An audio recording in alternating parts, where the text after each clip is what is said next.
It was a quieter NBA trade deadline than many Sixers fans had hoped, but they have a terrific opportunity on their plate that they cannot afford to let slip through their hands. I want to break down the internal conversations that must be being had within the Sixers organization as it pertains to the two-way forward, Justin Edwards. This has been one of the bright spots in an otherwise brutal Sixers season to this point, but maximizing at the end of your roster is the name of the game for the Sixers team as they look to not only inject a little bit of life for this year, but build for the future, and Justin Edwards presents an opportunity to do both. So to dive right into the conversation, I first wanted to pull up this tweet from John Calipari, Coach Cal, who obviously was Edwards' coach at Kentucky there. Still a little weird seeing the Arkansas next to his name, but Coach Cal tweets out, Justin Edwards signs with the Sixers. I was disappointed he wasn't drafted because his upside is ridiculous. Philly is a great landing spot for him. Coach Nick Nurse really likes him. Tyrese and I talked. He's going to take him under his wing. Don't be surprised as he bursts through. And boy, has he absolutely at a far rapider rate than I think any of us could have expected. Now, for Edwards specifically,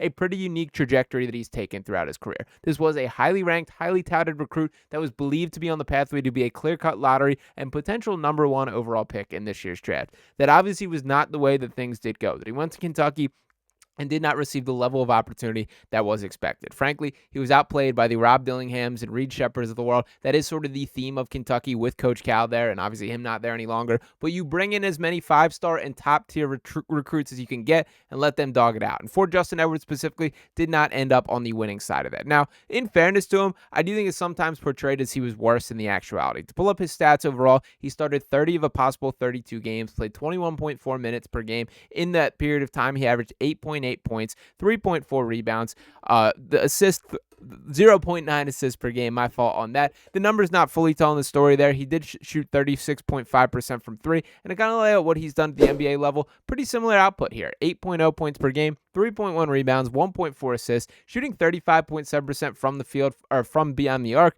46% from 3 overall. And what's impressed me the most about Edwards is the dude just looks ready. He's confident. He's comfortable in his abilities. He's not afraid of the moment. He's willing to shoot. He's got a rapid release, or I guess confident release is a better way to put it. He's shooting over LeBron James, whoever. When you think about how this man's life has changed in the span of a month, from basically being a full-time G League player to being asked to guard LeBron James on the court, pretty impressive the way that he has kind of rolled with the punches. And sort of to reflect on a couple of these recent performances and pulling up his sort of game log here to take a look at what exactly he has done on the floor. And you can see he's started 6 consecutive games at the point of me recording this, doing this before Friday's matchup.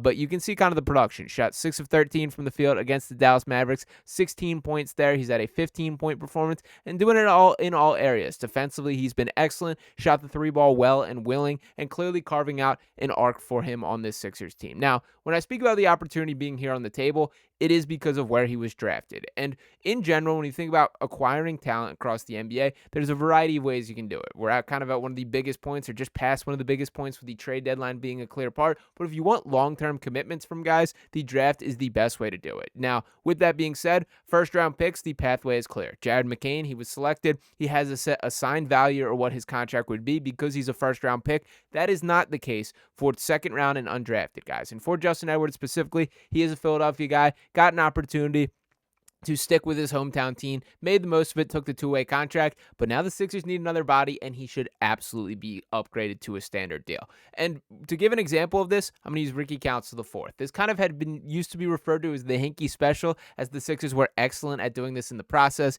Shake Milton was a clear example of a guy who jumped on one of these contracts, but to give what Ricky is making this year, do you want to pull up the exact figures here? He's making $1.8 million this year, $2.2 million next year, and then a team option for $2.4 million in the 2026-2027 season. For last year, just $864,000, which is basically pennies by NBA standards. Don't get me wrong, I would sign up for that salary 10 times out of 10 right now, but from the NBA standards and looking at this, this is as bargain of a contract as you can get to. We're talking about Ricky Council this year making 1.35% of the salary cap. Now, when thinking about the Sixers team and how top-heavy the overall cap situation is, with Paul George making $50+ million, with Joel Embiid making $50+ million, with Tyrese Maxey making $30+ million, so much is tied up to these 3 stars that you have to nail these bottom end of the depth chart and cap space sort of situations, and that is the opportunity that Justin Edwards presents you. So with the roster as it currently stands with 13 active players, they did sign Okiki to a 10-day contract, which is going to be interesting to see how he fits in this equation here, but I think that's going to be the strategy for the Sixers, is sort of rotate out that final spot, but for that 14th spot that was opened up by this, that has to be Justin Edwards. That is exactly what I want to see from this organization, and seems to be sort of the league-wide expectation to this point. For Nick Nurse specifically, clearly has sung the praises of Justin Edwards. I love this quote from him back on January 6th, and he was asked about Edwards specifically at the podium, and Nurse replied, Justin has a pretty good sense of how to play the game. He has good feel on the offensive end. He knows how to space. He knows where to cut. He runs the floor pretty good. He finds some good shots. And that is really the most impressive part about Edwards. I did get a chance to watch him once in high school at Emotep Charter around here in the Philadelphia area. And I will say, looking at his high school tape a little bit deeper, he was really reliant on like his athletic profile to kind of drive his production, that he was used to overpowering guys, being able to jump higher, being the best athlete on the floor. And with all due respect to Justin, that isn't the case at the NBA level, that these are the top tier athletes across the entire globe. And to his credit, he's found his lane. I got a chance to interview him at the Rump Classic, another event that takes place here in Philly. Awesome little pro-am that I totally recommend popping out, and an awesome cause for Danny Rump, of course. But when speaking to Edwards, what impressed me the most is he seemed to kind of grasp that at a level that is pretty rare for young guys, and particularly when factoring his path, that he was looked at as a guy who could be a potential star and sort of got derailed off that pretty quick, that he was pretty open about defense first is his mentality, and that is translated on the floor, man. I'm really impressed by the switchability he has, the active hands. He kind of has a knack for just kind of jabbing his hand in there and creating steals, a little bit similar to what Kelly Oubre does, but to be perfectly honest, I very much see a world in which Justin Edwards develops into an overall better defender than Kelly Oubre, and that's really appealing for the Sixers team, and even more reason why you should be focused on locking him up. This is the archetype of player that they've been working to attract, and what I mean by that is the 3-and-D style, athleticism, guys that can switch to multiple positions. Edwards is 100% capable of, and to his credit, I thought he's held up pretty well in opportunities which he has been switched on to bigger players, forced to battle in the post. The dude fights on the court, has found his lane, and he's being rewarded by Nick Nurse's trust. It should not be looked over that this dude has remained in the starting lineup for 6 games as this team has gotten healthier. Playing next to Paul George in last night's game, me recording this on Wednesday night here, that he was able to, see that amount of trust from Nick Nurse and kind of deliver on it overall. So for Justin Edwards, it's going to be a pretty telling stretch for him. I would expect that there is a real deal standard contract coming in the near future. I'm curious if Morey is looking at this more of an evaluation period for the rest of the roster. As I mentioned, 13 guys under contract currently, so 2 roster spots remaining. They will hit a point where they begin to be punished for not having a full roster. So that kind of requires you to obviously make a signing and add another player here.